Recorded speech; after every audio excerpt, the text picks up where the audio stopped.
নমস্কার, সৌমেন সরকার বলছি। আর আপনারা দেখছেন ক্যাম্পাস প্রেস চ্যানেলের আরেকটি নতুন প্রতিবেদন। গত 10 ডিসেম্বর এই অভয়া মামলা বা তিলোত্তমা মামলা, যাই বলুন না কেন, যে নামেই ডাকুন, এই মামলার 10ম শুনানি ছিল 10 ডিসেম্বর।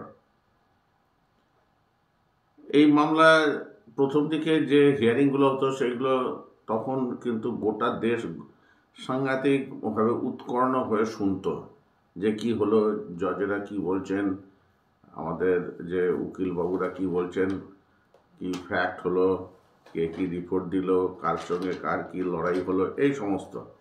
এবং শেষ পর্যন্ত হতভাগ্য মেয়েটা জাস্টিস পাবে তো।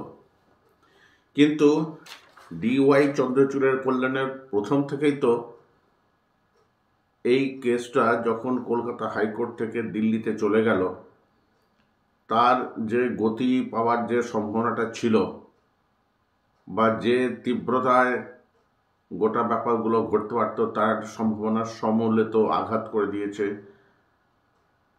ডক্টর চন্দ্রচূড়ের এই সিদ্ধান্ত।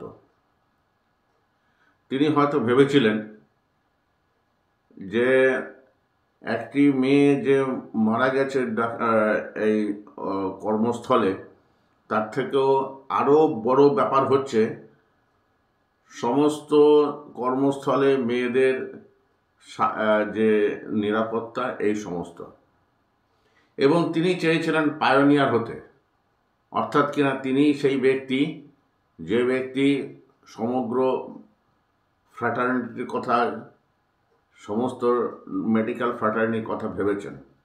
RG কর বলে যে একটা কেস হয়েছে, সেই কেসের ব্যাপারটা কিন্তু ডক্টর চন্দ্রচূড়ের যে হিয়ারিংগুলো ছিল তাতে সেইভাবে কিছু বোঝা যায়নি। 10 পাতা, 12 পাতা, 15 পাতা, 20 পাতার এক একটা সেই রেকর্ড অফ প্রসিডিংস। তার মধ্যে প্রথম 7-8 পাতা হচ্ছে শুধু মানে কেসের নাম্বার এবং পার্টিসিপেটিং যে সমস্ত অ্যাডভোকেটস তাদের লিস্ট। তারপরে সামান্য 1-2 কলম হয়তো লেখা হলো এই RG কর কেসটার ব্যাপারে। তারপরে তিনি তার ব্রেন চাইল্ড NTF অর্থাৎ কেন ন্যাশনাল টাস্ক ফোর্সে চলে গেলেন এবং সেইটাই যেন হয়ে গেল মূল মামলা। কলকাতা থেকে এই মামলাটা তাহলে সুপ্রিম কোর্টে নিয়ে যাওয়ার কি প্রয়োজন ছিল? যাই হোক, যাদের সে অধিকার আছে তারা সে অধিকারটা প্রয়োগ করেছেন। এবং এরপরে কি দেখা গেল? এরপরে দেখা গেল যে আস্তে আস্তে আস্তে আস্তে যে লয়ার্সদের যে লাইন আপ, তাতেও কিন্তু পরিবর্তন আসছে। এই গোটা কেসটাতে যে সাইডের সব থেকে বেশি লাইমলাইটে আসা উচিত ছিল, তারাই থেকে গেলেন সব থেকে পিছনে।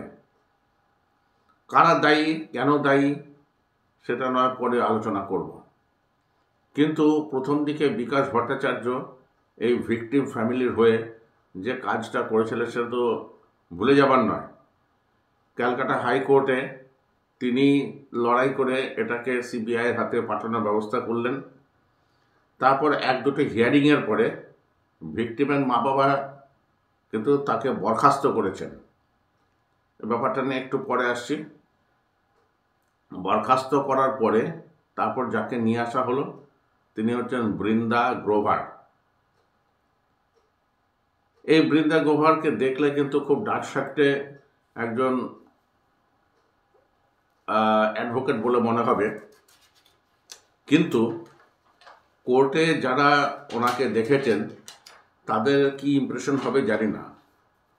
এই ভদ্রমহিলা সম্পর্কে তো অনেক কিছু শুনেছিলাম, যেমন graduate from St. Stephen's College, Kolkata, Delhi. তারপর দিল্লি ইউনিভার্সিটি থেকে লয়ে ডিগ্রি, তারপর মাস্টার্স করেছেন নিউ ইয়র্ক ইউনিভার্সিটি থেকে। এবং ওর নামে যে সমস্ত কেস আছে সেই কেসগুলো মোটামুটিভাবে বিখ্যাত কেস, কিন্তু তাতে তিনি যে একমাত্র মানে প্রধান চরিত্রে ছিলেন ব্যাপারটা মোটেই তা নয়। তবে তিনি পার্টিসিপেট করেছিলেন। কি না, শিখ রায়ট কেস 1984 সালে যেটা হয়েছিল, 1987 সালে হাসিমপুরা পুলিশ কিলিং, তারপরে ঈশ্বর জাহান কেস, এই সমস্ত নানারকম কেস টেসের কিন্তু তার পার্টিসিপেশন ছিল। অতএব কে বা কারা বুঝিয়েছিল এই ভিকটিমের বাবা মাকে যে বিকাশ ভট্টাচার্যের বদলে এই বৃন্দা গ্রোভারকে নিয়ে আসা প্রয়োজন। তারাও নিয়ে নিলেন এবং শেষমেশ গোল কি বাঁধল, 10 ডিসেম্বর শুনানি যখন শেষ হলো তারপরেই বৃন্দা গ্রোভার একটা প্রেস স্টেটমেন্ট করেছেন তার চেম্বার থেকে, যেটাকে বলছে Brinda Grover chamber press statement. সেই স্টেটমেন্টে কি আছে? সেই স্টেটমেন্টে আছে তারা এই কেসটা ছেড়ে দিচ্ছেন। অর্থাৎ কিনা তিনি বা তার যে সহকারীরা এই তিলোত্তমা কেসে তাদের ফ্যামিলিকে আর আইনি কোনো সহায়তা বা সাহায্য করবেন না, তারা সেই দায়িত্ব থেকে সরে আসছেন। As lawyers and officers of the court, Advocate Brinda Grover and her legal assistants rendered all legal services only in accordance with law, evidence, and professional ethics. অর্থাৎ কিনা এই স্টেটমেন্ট বলছে যে আইন, সাক্ষ্য প্রমাণ, যুক্তি এ সমস্ত মেনে এবং এথিক্যাল ভ্যালু মেনটেন করে তারা এই পরিবারকে সমস্ত রকম আইনি সহায়তা দিয়েছেন as court officers. At this stage,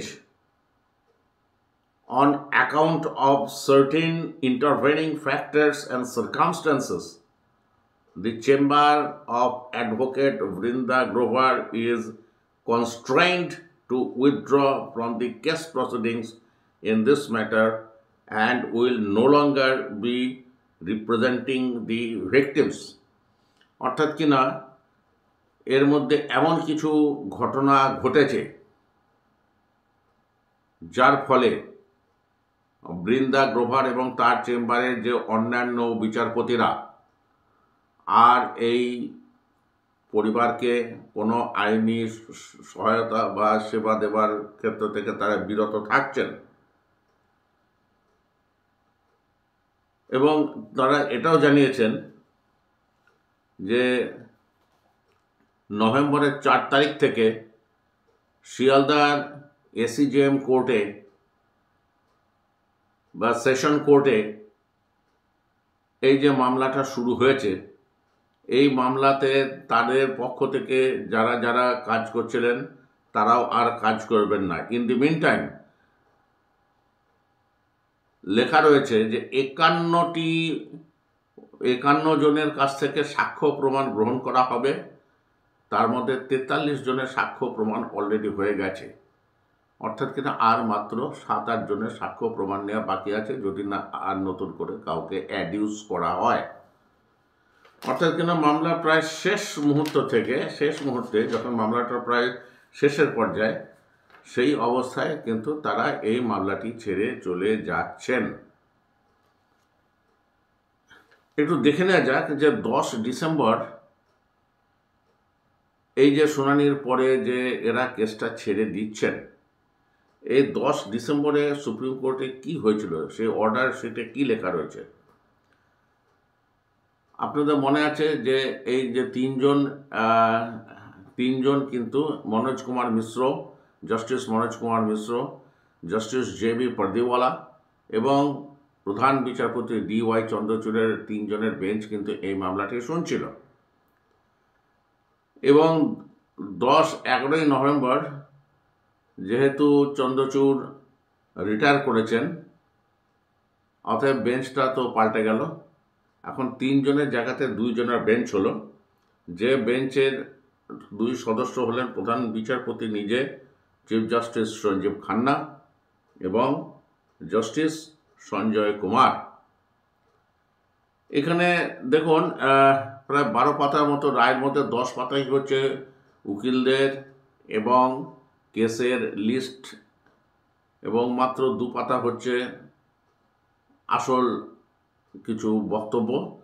তার মধ্যে মাত্র 2টো ছোট্ট ছোট্ট প্যারা রয়েছে আরজি করের ক্ষেত্রে। অ্যাজ ইফ এই যে মামলাটা ক্যালকাটা হাইকোর্ট থেকে যে সুপ্রিম কোর্টে গেল, এটা অ্যাকচুয়ালি NTF এর মামলা, আরজি করের মামলা নয়। কি লেখা রয়েছে? 7th status report has been submitted by CBI in a sealed cover. CBI 7ম রিপোর্ট জমা দিয়েছে in a sealed cover. After perusal of the said report, the same has been returned. অর্থাৎ কিনা ওটা পড়ার পর তারা আবার সেটা ফেরত দিয়ে দিয়েছেন।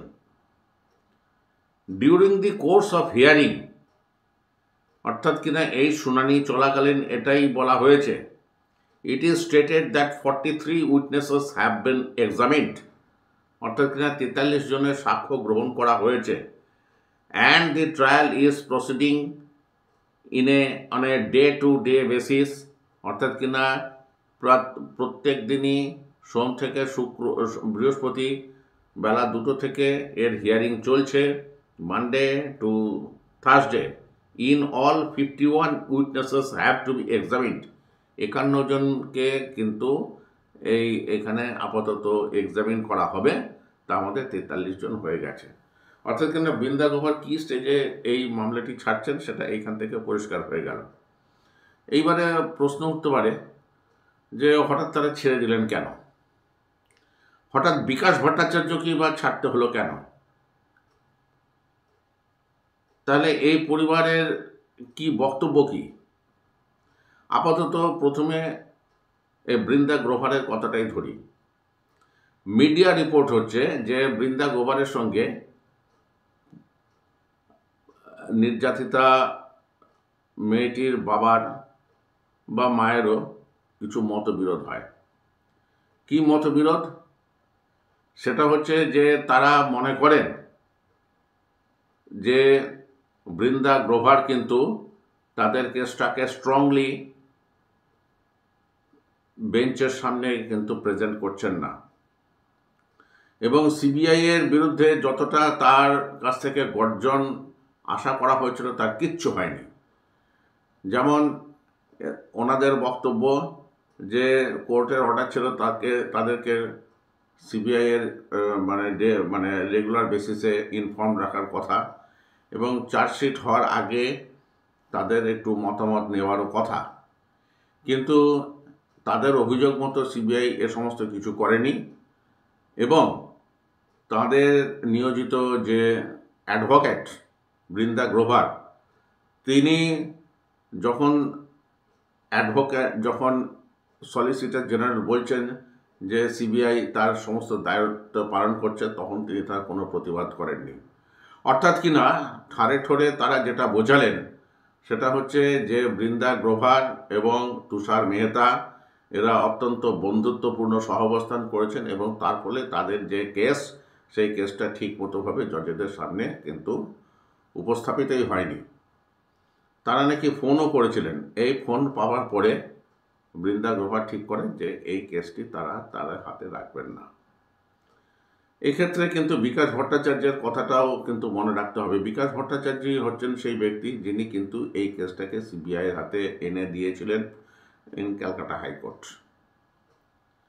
কিন্তু পরবর্তীকালে এই পরিবারকেই কেউ না কেউ বুঝিয়েছিল যে বিকাশ ভট্টাচার্য হচ্ছেন রাজনীতির লোক, এবং তিনি যদি এই কেসটা লড়েন তাহলে এই মামলাটার মধ্যে কিন্তু রাজনীতির রং লেগে যাবে, এবং তাতে বিরোধী পক্ষ এককাট্টা হতে পারে এবং অনেকে মনে করতে পারেন যেটা রাজনৈতিক উদ্দেশ্যে করা মামলা এবং এতে পাবলিক সিম্প্যাথি পাওয়ার কোনো রকম সম্ভাবনাই আর থাকবে না। এবং তারপরে পরিবারের পক্ষ থেকেও কিন্তু জানানো হয়েছিল যে তাদের সম্মিলিত সিদ্ধান্ত হচ্ছে রাজনীতির কোনো লোককে যেহেতু তারা ঘেঁষতে দিচ্ছেন না, অতএব বিকাশ ভট্টাচার্যকেও তারা কিন্তু এই মামলা থেকে বহিষ্কার করছেন। এবং বিকাশ ভট্টাচার্য কথা মতো তিনি এমন একটি টার্মিনেশন লেটার পেয়েছিলেন যে টার্মিনেশন কিন্তু লিগালি ড্রাফটেড, অর্থাৎ কিনা কোনো না কোনো উকিল অ্যাডভোকেট কিন্তু এই টার্মিনেশন লেটারটা বিকাশ ভট্টাচার্যকে সার্ভ করেছিলেন। অর্থাৎ কিনা বামকে তারা ঢুকতে দেবেন না, তারা বিজেপিকে ঢুকতে দেবেন না। তার কারণটা হচ্ছে জাস্টিস গাঙ্গুলি যখন একবার তাদের ওখানে দেখা করতে গিয়েছিলেন অভিজিৎ গাঙ্গুলি, তখন কিন্তু তাকে তারা গো ব্যাক ধরিয়ে দিয়েছিলেন। তারপর অগ্নিমিত্রা পল যখন সেখান দিয়ে পেরিয়ে যাচ্ছিলেন, তারপর সেখানেও কিন্তু একটা গো ব্যাক পরবর্তীকালে যাই হোক কোনো একটা হয়তো ভুল বোঝাবুঝি হয়েছিল। এরপরে ঘটনাচক্র কি, এই পরিবার কিন্তু গিয়েছিল স্বরাষ্ট্রমন্ত্রী অমিত শাহর সঙ্গে দেখা করার জন্য যখন তিনি কলকাতায় এসেছিলেন। এবং ঘটনা হলো এই যে স্বরাষ্ট্রমন্ত্রী হয় দেখা করেননি বা তাদেরকে সময় দিতে পারেননি। তারপরে কি দেখা গেল, তারপরে দেখা গেল যাদেরকে গো ব্যাক ধরিয়ে দেওয়া হয়েছিল সেই তাদের নেতা শুভেন্দু অধিকারীর ঘরে সজল ঘোষের সঙ্গে তারা কিন্তু গেলেন বিধানসভাতে দেখা করতে। এবং শুধু তাই নয়, তারা দেখা করেছেন একমাত্র বিরোধী বিধায়ক নওশাদ সিদ্দিকীর সঙ্গেও, এটাও রিপোর্ট। কিন্তু তারা কখনোই কোনো বাম দলের সঙ্গে কিন্তু ফর্মালি দেখাও করেননি, উল্টো তাদের যে নেতাকে তারা তাদের যে অ্যাডভোকেটের দায়িত্ব থেকে বহিষ্কার করেছেন। অথচ এই ব্যাপারে কিন্তু অনেক বাম নেতা জেল খেটেছেন বা পুলিশের জেরার সম্মুখীন হয়েছেন, যেটা আর কেউ হয়নি। বিজেপি তো দফা এক দাবি এক বলে একটা আন্দোলন করে দিল এবং একটা যাকে বলে বাংলা বন্ধেরও ডাক দিয়ে দিল। তখন কিন্তু এই পরিবার তার বিরোধিতা করেছিল, কারণ তারা বলেছে এটা রাজনীতি তাদের উদ্দেশ্য নয়। বোঝা গেল যে রাজনীতি তাদের উদ্দেশ্য নয়। কিন্তু তাহলে শুভেন্দু অধিকারীর সঙ্গেই বা তারা দেখা করতে গেলেন কেন, আবার অভিজিৎ গাঙ্গুলিকে গো ব্যাক ধ্বনি বা দিলেন কেন? অর্থাৎ কিনা এই যে পরিবারের যে দুই ব্যক্তি বাবা এবং মা, তাদের প্রতি অকুণ্ঠ সহানুভূতি রেখেই বলছি তাদের ডিসিশন মেকিং কতটা সঠিক হচ্ছে সেটা হয়তো তাদেরকে ভেবে দেখতে হবে। এই যে একের পর এক বিকাশ ভট্টাচার্য নয় পশ্চিমবঙ্গ রাজনীতির লোক, বৃন্দা গ্রোভার তো আর পশ্চিমবঙ্গ রাজনীতির ব্যক্তি নন, এবং তারা তো এসিজেএম থেকে শুরু করে Sealdah session court, Kolkata high court, supreme court, সর্বত্রই তো তারা তাদের লোকজনকে দিয়ে যেটুকু যা লিগাল সার্ভিস যা দিচ্ছেন। এবং বৃন্দা গ্রোভার তো সত্যি তো হাইকোর্ট মানে সুপ্রিম কোর্টে তো তিনি অ্যাপিয়ার করেছেন। এমনকি শিয়ালদা কোর্টে প্রথম যখন শুরু হয় এই নিম্ন আদালতে যখন শুনানি, তখন তিনি কিন্তু প্রেজেন্ট ছিলেন, যদিও তার পক্ষে সবসময় নিম্ন আদালতে হাজির হওয়া সম্ভব নয়, কারণ তিনি বড় মাপের একজন অ্যাডভোকেট। এখানে আরেকটা ব্যাপার বলার আছে যে বৃন্দা গ্রোভারের যে activity on the court in this case, তাতে কিন্তু এমন কিছু মনে হয়নি যে তিনি প্রাণপণে লড়ে যাচ্ছেন। বরং কেন তার থেকে অনেক বেশি অ্যাক্টিভ মনে হচ্ছে করুণা নন্দীকে, যিনি WBJDF এর অর্থাৎ কিনা জুনিয়র ডাক্তারদের যিনি প্রতিনিধিত্ব করছেন। সলিসিটর জেনারেলকে কিন্তু তার পদের কারণেই হয়তো একটু বেশি শোনা গেছে, আর শোনা গেছে কপিল সিবালকে। তো কেনই বা বৃন্দা গ্রোভারকে দেওয়া হলো, আর কেনই বা ছাঁটা হলো, আর কেনই বা বিকাশ ভট্টাচার্যকে ছাঁটা হলো, এ সমস্ত প্রশ্নের উত্তর যাদের দেওয়ার কথা তাদেরকে প্রশ্ন করে এই মুহূর্তে বিদ্ধ বা মানে যাকে বলে বিব্রত করা উচিত নয়, কিন্তু দায়িত্ব কিন্তু তাদের ঘাড়ে অনেকটাই চলে আসছে। তার কারণটা হচ্ছে এখন আস্তে আস্তে এই যে এই তিলোত্তমার মামলাটা কিন্তু মানুষের মন থেকে মুছে যাচ্ছে, বিকজ কোর্টে সেভাবে আর কোনো রকম ডেভেলপমেন্ট হচ্ছে না। এখন ওভারঅল একটা মনে হচ্ছে মেয়েটির মৃত্যু ছাড়া বাকি সমস্ত কিছুই কিন্তু এখানে দেখা যাচ্ছে ভুলে ভরা। হ্যাঁ, ক্যালকাটা হাইকোর্ট প্রথম দিকে যে রায়গুলো দিয়েছিলেন সেটাও কিন্তু খুব পজিটিভ রায় হচ্ছিল, কারণ তাতে দ্রুত গতিতে ব্যাপারটা এগোচ্ছিল। কিন্তু প্রথম কুঠারাঘাত এসছে ডিওয়াই চন্দ্রচূড়ের মাধ্যমে। জানি না তিনি কি উপকারটা করলেন এই কেসটাকে কলকাতা থেকে দিল্লিতে ট্রান্সফার করে, এবং তাতে দেখা গেল যে আরজি কর হত্যাকাণ্ডের বদলে সেটা হয়ে গেল NTF অর্থাৎ কিনা ন্যাশনাল টাস্ক ফোর্সের একটা মামলা। সমস্ত যে অর্ডার তাতে 85% জুড়েই রয়েছে কিন্তু এই NTF। এরপরে দেখুন জুনিয়র ডাক্তাররা প্রাণপণে বলে গেছেন তারা অরাজনৈতিক, কিন্তু তাদের জীবনযাপন বা তাদের সমস্ত কিছু ঠিকঠাক চলছে। মাঝে মাঝে তারা একাত্রা মিছিল টিছিল করছেন, কেউ মডেলিং করছেন, কেউ সিনেমা, থিয়েটার, কবিতা আবৃত্তি, যেমন জীবন স্বাভাবিকভাবে যা চলে সেভাবেই চলছে। এবং মাঝে মাঝে বলছেন বিচার না হওয়া পর্যন্ত তারা কিছুতেই থামবেন না। কথার কথা রাজনীতিবিদদের মতোই তাদের কথাবার্তা, এবং অনেকে এই চান্সে কিন্তু বেশ কিছুটা নামও কিনে নিয়েছেন, এবং আজকে অনেক এই ধরনের নেতৃবৃন্দ যারা ডাক্তারদের নেতৃবৃন্দ তারাও কিন্তু এখন অনেকের কাছে পাবলিক হিরো, যদিও আর কতদিন থাকবেন সেটা বলা মুশকিল। আর তারপরে এই যে বাবা মার যে রোলটা, এই রোলটা তো এতক্ষণ ধরে তো বিশ্লেষণ করলাম যে তারা যে কতটুকু মানে মাথা ঠান্ডা রেখে যে ঠিক মতো সিদ্ধান্ত নিয়েছেন। তবে একটা জায়গাতে আমার একটু খারাপ লেগেছে, যিনি কেসটাকে শুরু থেকে অনেকটা এগিয়ে দিলেন, তাকে যে ভঙ্গিতে বরখাস্ত করা হয়েছে, তারপরে তিনি আর কতটুকু সিনসিয়ার হেল্প পাবেন এই লিগ্যাল ফ্র্যাটার্নি থেকে সেটা বলা মুশকিল। বৃন্দা গ্রোভার তো কোনো মতো তো রাজনীতির লোক না, এবং একাডেমিক টাইপের একজন ব্যক্তি, যাকে দেখে কখনো মনে হয়নি তিনি একজন ফিয়ার্স কম্পিটিটর, একবারও মনে হয়নি। কিন্তু যাই হোক, তার মতো এই ধরনের ব্যক্তিও যখন থাকতে পারছেন না, তখন বুঝতে হবে যে এই পরিবারের সিদ্ধান্ত নেবার ক্ষেত্রে আরও বেশ কিছু মুনশিয়ানা বা তার যে পরামর্শদাতারা আছে, সেই পরামর্শদাতারা সত্যি তাদের সত্যিকারের শুভানুধ্যায়ী কিনা সেটা ভেবে দেখা তাদের প্রয়োজন আছে। আপাতত এখন এই মুহূর্তের যা পরিস্থিতি, তাতে মনে হয় না যে এই মামলাটা নিয়ে পশ্চিমবঙ্গের মানুষে সহজে আর উদ্বেলিত হবেন। প্রথম আঘাতটা যদি এসে থাকে ডিওয়াই চন্দ্রচূড়ের কাছ থেকে, পরবর্তীতে একের পর এক যে ধাপগুলো হয়েছে সেই ধাপগুলো থেকে বোঝা যাচ্ছে যে আসল অপরাধীরা কতটা বিচার পাবে বলা মুশকিল। শুধুমাত্র এত বড় একটা কর্মকাণ্ডে একটা সিভিক ভলান্টিয়ারই দোষী, আর কেউ দোষী নয়, এইটা যদি প্রমাণিত হয়, তাহলে ভবিষ্যতের জন্য এটা কী ধরনের বার্তা নিয়ে আসছে, এবং এই ভুল বার্তা যাওয়ার জন্যে কারা দায়ী, ভবিষ্যতেই সেটা হয়তো বিচার করবে। আপাতত এপিসোডটা এইখানেই শেষ করছি। নমস্কার।